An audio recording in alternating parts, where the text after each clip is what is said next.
All right, everybody, welcome back. Ready to dive into something pretty unique. I'm ready when you are. This time, you've given us a personal philosophy document. Oh, interesting. Yeah, we're talking values, beliefs, like a blueprint of your own brain and how you make sense of the world. I'm actually really curious to dig into this one. It's not every day we get such a structured look at someone's personal operating system. Exactly. And it's surprisingly comprehensive. You start with these three core principles: humanity, pragmatism, and sustainability. Okay, so right off the bat, it seems like we're dealing with someone who's thought a lot about, well, how to think. Absolutely. It's like you're laying down the foundation, the bedrock upon which everything else is built. And the order you've chosen here is interesting. Humanity leading the charge suggests a strong ethical compass. Right. But then with pragmatism following close behind, it's like, okay, not just about ideals, but also about like getting things done in the real world. Exactly. And of course, we can't forget sustainability, taking that long view, the impact of choices down the line. It's not just an afterthought here, it's a core principle. Yeah. Now, where things get really interesting is how you've actually ranked your values.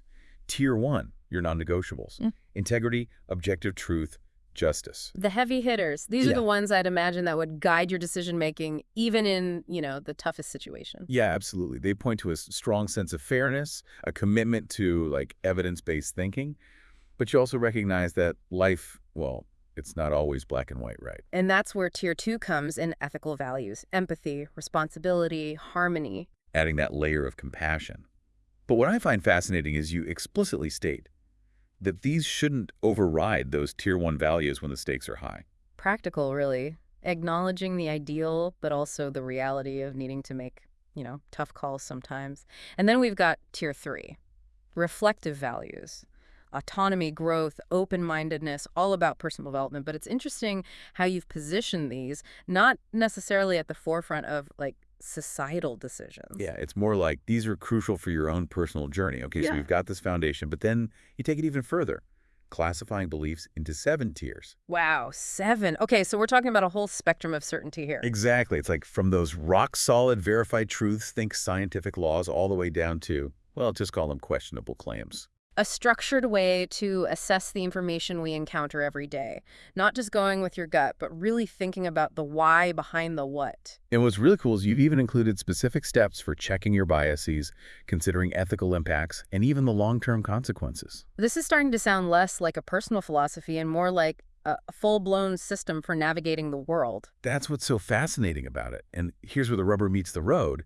You then apply this system to 10 real-world examples, everything from climate change and healthcare access to. What? Well, you even analyzed old-school RuneScape. Old school RuneScape. Seriously. Dead serious. You weren't kidding about this being comprehensive. It's like taking this framework for thinking and really putting it through its paces, seeing how it holds up against, the messy reality of these complex issues. And you really don't shy away from the messy stuff. Let's talk about how you tackled climate change, for example. You put objective scientific truth front and center.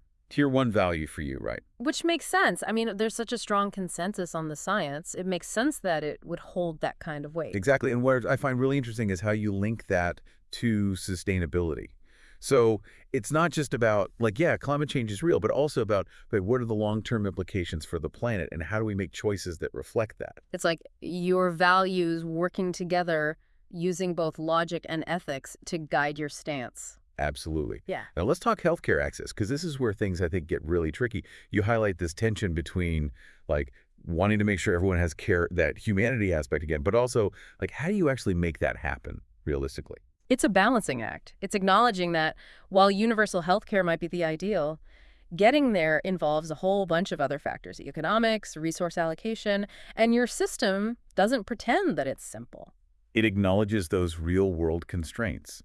Now, one of the things I found most interesting was how you applied your framework to analyze your support for a specific political figure. That's where things get really nuanced, right? Because it's not always about agreeing with someone 100%. Exactly. And you really dig into those conflicting values. Like, okay, maybe this person aligns with my views on certain issues, but their personal conduct, other policies, maybe that raises concerns about integrity or justice.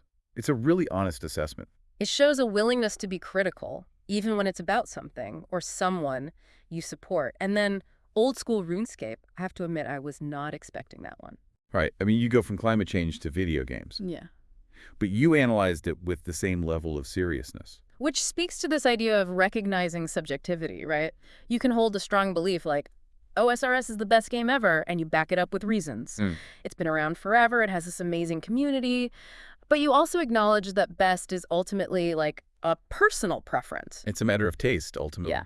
And that's okay. Your system isn't about dictating what others should believe. It's about understanding your own preferences and accepting that others might reach different conclusions. It's about that internal consistency. So we've talked about video games, political figures. Hmm. You even dive into some seriously complex issues, religious freedom and secularism, for example. And this is a great example of how your system helps navigate those really tricky areas where values can clash. You start with what's verifiable, right? Freedom of religion is a fundamental right. It's enshrined in legal documents. But then you don't just stop there. You acknowledge the gray areas how this right interacts with, like secular principles, especially in public spaces. You even categorize this as a debatable belief, which I think is really important. It acknowledges that there isn't always a clear-cut answer, and different cultures and societies are going to have different ways of approaching this based on their own history, their own context. Exactly. So it's not about saying this is right or this is wrong, but more like these are the factors at play and here's how I'm making sense of them. And this nuanced thinking is crucial, especially with something as emotionally charged as, say, abortion rights. Which you also break down in your document. And it's interesting because even though it's such a, hot button issue, your approach is very grounded. You start with, okay, what does the data say? Right. You look at the verifiable truth, access to safe abortion, it improves public health outcomes. That's not really up for debate, at least within your system. But then you go deeper. You acknowledge the ethical layer, the moral status of the fetus. Yeah. You call this a probable truth, meaning there are valid arguments on different sides. There's no universal answer. It's about recognizing those deeply held beliefs. And again, your system encourages empathy, even when it's hard. It's possible to hold strong convictions while still being open to, understanding where someone else is coming from. Exactly. And then perhaps the most meta example of all, you apply this entire framework to itself. Talk about next level thinking. It's like holding up a mirror to a mirror. It's a testament to, I think, your commitment to intellectual honesty, because you're willing to turn that critical lens inward and say, okay, my system might have limitations. You even identify specific areas Right. where it might be susceptible to bias or where applying it could be more challenged. It's like you're saying, hey, I built this, but I recognize it's not perfect. And that humility, I think, that's what makes it so compelling. Yeah, it's not about having it all figured out. It's about recognizing that, hey, learning is a journey. Absolutely. And that's something we could all use a little more of these days, that willingness to stay open to new information, to changing our minds. Totally. Especially in a world that often feels like it's pushing for these black and white answers, right or wrong, good or bad.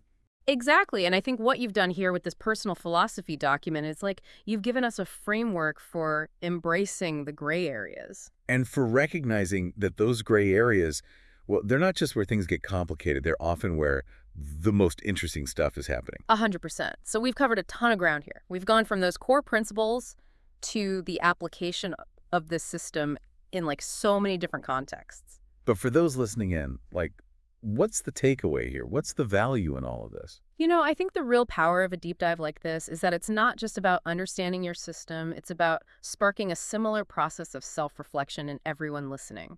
It's like you've given everyone a toolkit they can use to examine their own beliefs, their own decision-making processes. And to do it in a way that's structured but also open-ended, because the system itself is designed to evolve. So as we wrap up here, are there any final thoughts you'd want to leave our listeners with, any questions they should be asking themselves? I think a good place to start might be with those 3 core principles you laid out: humanity, pragmatism, sustainability.